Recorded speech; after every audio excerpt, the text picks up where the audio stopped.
Hi, in this video, I will show you guys how to create a random number generator. So basically by that, I'm saying that I'll be creating a program which will be generating random numbers that are mainly dependent on time.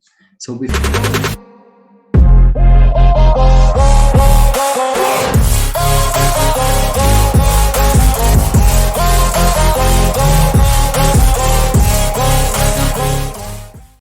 we start with our programming and everything else, there are a couple of headers that we might need to include.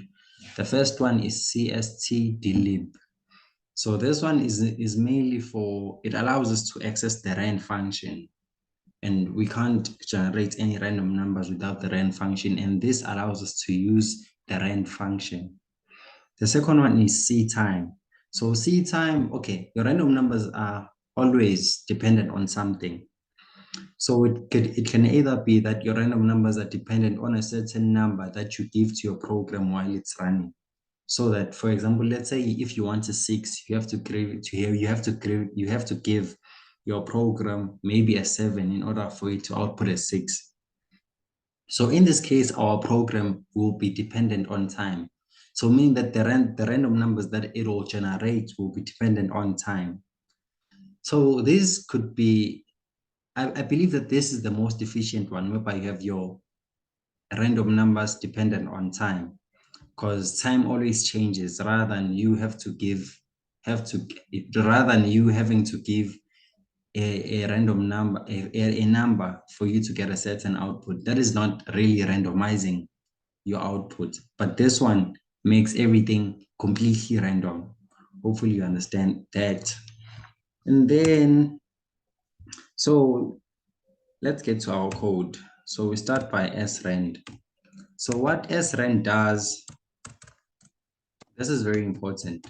So what srand does, it tells our function that the random numbers that it will be generating are dependent on time.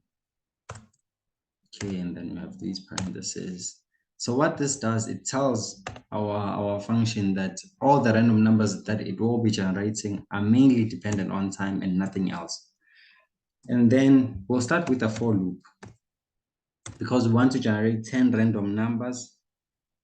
So we have to use a for loop for them. We start by creating an integer x,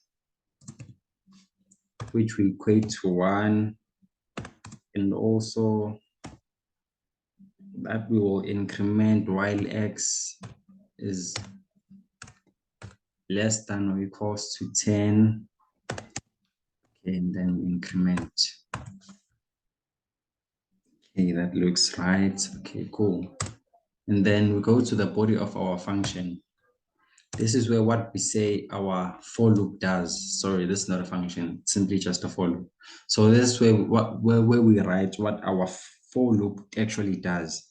So we want it to see out, okay, that's not supposed to be, we want it to see out, okay, 1 plus, okay, let's use parentheses here, rand. Okay, actually, let me not just put them now. Let's say rand. I'll explain this just now so that you can get everything. Then and L. So basically here we're telling the for loop what we want, how many numbers we want. So it will generate 10 random numbers starting from 1 up until 10. And then in the body of our function, wait, is this a 1? Yeah, it is a 1. In the body of our function, of our for loop, we tell our for loop what it will do.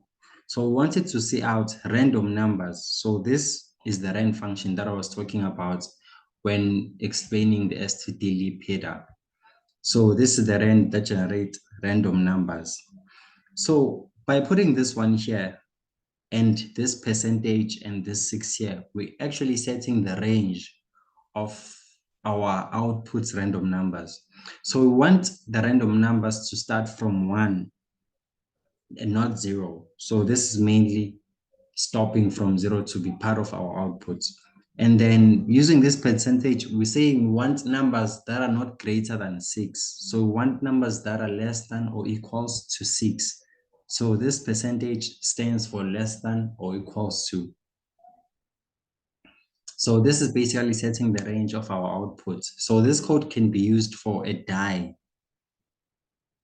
So it's more like spinning a die, throwing a die 10 times and then getting random numbers, getting 10 different random numbers that are within the range 1 up until 6.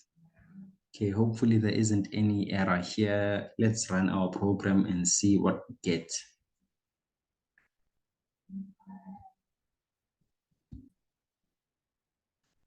And here we have our outputs, 10 output. So they start from 1, which is 6. The second one is 1. The third one is 2, and so on and so forth. So you can see that there are 10 numbers, and that is done by our for loop. And then the fact that they range from 1 up until 6. The maximum number here is 6, and the minimum number is 1. So that is what we wanted our program to do, and it did that successfully. If this video was helpful to you, please hit the thumbs up and subscribe for more content like this. Thank you for watching. Bye.